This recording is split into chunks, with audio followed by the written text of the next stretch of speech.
ABC News Radio. Michael Caine, good morning. Good morning, Sam. Are truck drivers really not reporting safety defects because they're worried about losing their jobs? Well, the issue here is that the massive economic power at the top of these transport supply chains, the big fuel companies, the big fuel retailers like Coles, they're squeezing every dollar out of their transport chains just as they do across the chains and the rest of the economy. The trouble is, when you do it in road transport, people die, and drivers are concerned about speaking up because they know that either their job's in jeopardy if there's a maintenance issue, or their employer's contract with those major companies is in jeopardy, and that's a recipe for disaster. And we've just seen yesterday this absolute tragedy, which is barely 10 months after the Mona Vale firestorm, which was just horrendous. And so something has to be done. So how does this squeezing every last dollar out of the drivers impact on the drivers themselves? Are you saying they drive without reporting defects and drive perhaps when they're too tired to do so?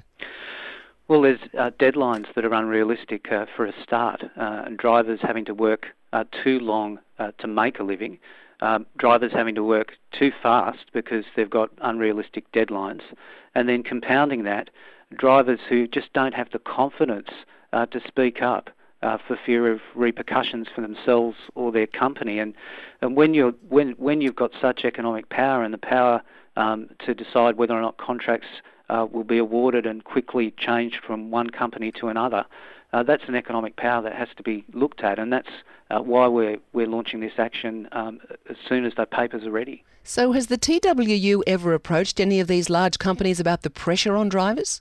Oh, absolutely. We've been doing it consistently over many years. And what's been the response?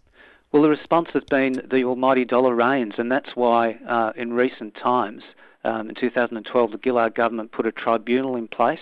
That tribunal, for the first time, has the power to actually make binding orders against not just the direct employer, but those right at the top of the chain calling the shots. And we'll be using that tribunal and those powers to apply for an order so that we can get behaviour changed and economic behaviour changed in this industry so that the work can be performed safely, and we've got that confidence before the driver gets behind the wheel, not after a tragedy's occurred. So what sort of order are you going to apply for? What's the nature of your legal action?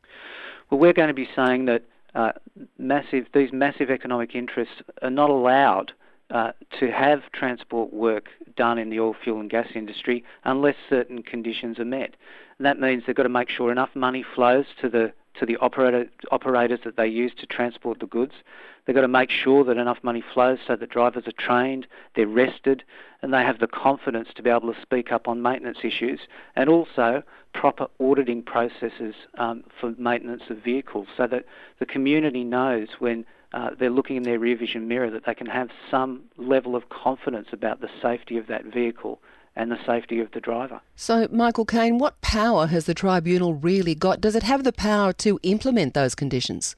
It certainly does, and this was a breakthrough tribunal put in place under the previous government.